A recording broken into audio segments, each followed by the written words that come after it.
Hello everyone, I hope आप लोग बहुत अच्छे होंगे। तो चलिए जल्दी से स्टार्ट करते हैं। एक बहुत अच्छी सी लाइन पढ़ के कि किसी भी बात से घबराना नहीं, जो होता अच्छा होता है, जो होने वाला होता है वो और भी अच्छा होता है। तो चलिए स्टार्ट करते हैं। In the last lecture we talk about the formation of pressure belt. मैं आपको ब्रीफ में फिर से थोड़ा सा बता देती हूँ प्रेशर बेल्ट के बारे में। कि आप देख सकते हैं इक्वेटर पे हाई टेम्परेचर की वजह से जो हमारा एयर है वो राइज़ करता है। वो कुछ लिमिट तक ही राइज़ करेगा up to the edge of the troposphere. यहाँ से it will converge towards the poles. Air हमारा शिफ्ट करेगा पोल्स की तरफ। 30 डिग्रीज एयर जो है वो बहुत ही कंडेंस हो जाएगा। Due to the increase in pressure it sinks. ठीक है, यहाँ आने एट 30 डिग्रीज वो डिवाइड हो जाएगा towards the equator and towards the pole.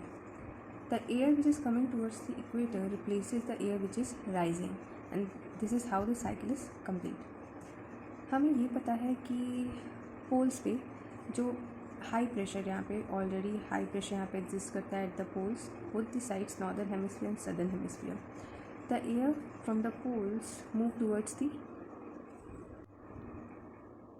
From the poles air move towards 30 degree and यहाँ से सब ट्रॉपिकल से जो एयर जा रहा है both converges and rise up. ठीक है, and this is how the cycle is complete. ये है हमारा formation of pressure belt form होता है बोथ नॉर्दर्न हेमिस्फीयर में एंड सदर्न हेमिस्फीयर में भी। इक्वेटर पे there is low pressure belt, at 30 degree there is high pressure belt, 60 degree पे low pressure belt and at 90 degree high pressure belt simultaneously southern hemisphere में भी। तो I hope कि आपको समझ में आया होगा फॉर्मेशन ऑफ प्रेशर बेल्ट। अब हम बात करेंगे shifting of the pressure belt की। हमने देखा अभी कि फॉर्मेशन ऑफ प्रेशर बेल्ट, ठीक है, कि प्रेशर बेल्ट कैसे फॉर्म होता है। अब हम देखेंगे कि शिफ्टिंग प्रेशर बेल्ट शिफ्ट कैसे करता है।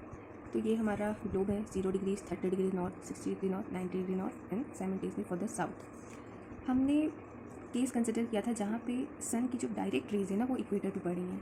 तो हमने जो प्रेशर बेल्ट अभी देखा था ऊपर यहाँ पे हमने केस लिया था जहाँ पे सन की रेज डायरेक्टली पड़ रही है अबव द इक्वेटर। जैसे जैसे सन की रेज जो है वो शिफ्ट करती जाएंगी towards the north and the south, हमारा जो प्रेशर बेल्ट है वो भी शिफ्ट करता जाएगा। ठीक है, it is not uniform throughout the globe. ठीक, it depends on the sun rays. जैसे जैसे वो शिफ्ट होती जाएंगी हमारा प्रेशर बेल्ट भी शिफ्ट होता जाएगा। ठीक, नेक्स्ट हम बात करेंगे डिस्ट्रीब्यूशन ऑफ प्रेशर बेल्ट की। प्रेशर बेल्ट कैसे डिस्ट्रीब्यूट होता है all along the globe, through out the globe, तो कैसे शिफ्ट डिस्ट्रीब्यूट होता है। ठीक है, तो हम आइसोबार्स की बात करेंगे। मैंने आपको बताया था आइसोबार्स के बारे में कि they are a line connecting places with equal और uniform pressure. So they are not straight line throughout the globe ना, वो स्ट्रेट लाइन नहीं होते हैं। तो हम कंसिडर करेंगे जनवरी और जुलाई। ठीक है, हम कंसिडर करेंगे जनवरी और जुलाई में what are the type of pressure belts form. जनवरी और जुलाई में कैसे प्रेशर बेल्ट डिस्ट्रीब्यूट होते हैं। तो हम सबको पता है कि during the month of January there is winter in the northern hemisphere and there is summer in the southern hemisphere. तो क्या होता है कि ये जो हमारा इक्वेटोरियल, ठीक है, हमारा जो इक्वेटोरियल लो प्रेशर बेल्ट है, ठीक, हमने अभी पढ़ा है कि इक्वेटर पे लो प्रेशर बेल्ट फॉर्म होता है।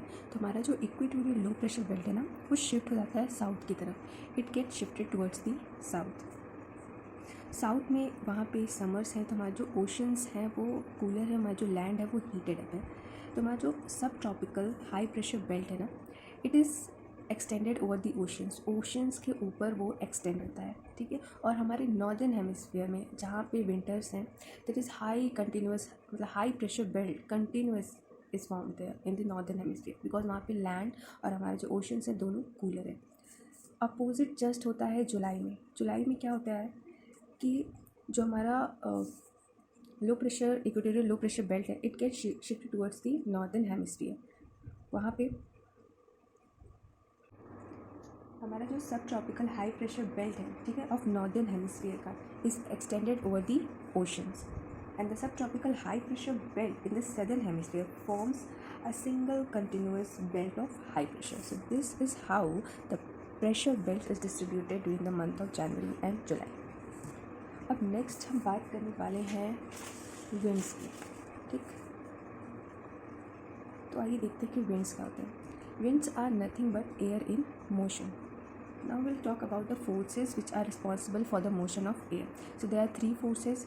Pressure gradient force, frictional force and Coriolis force. सबसे पहले हम बात करेंगे प्रेशर ग्रेडियंट फोर्स की कि प्रेशर ग्रेडियंट फोर्स हमारा होता क्या है। तो यहाँ पे आप देख सकते हैं, यहाँ पे मैंने लाइन्स ड्रॉ की हैं। These are the isobars. ये हमारा 950, 970 आइसोबार, 990 अप टू 2010।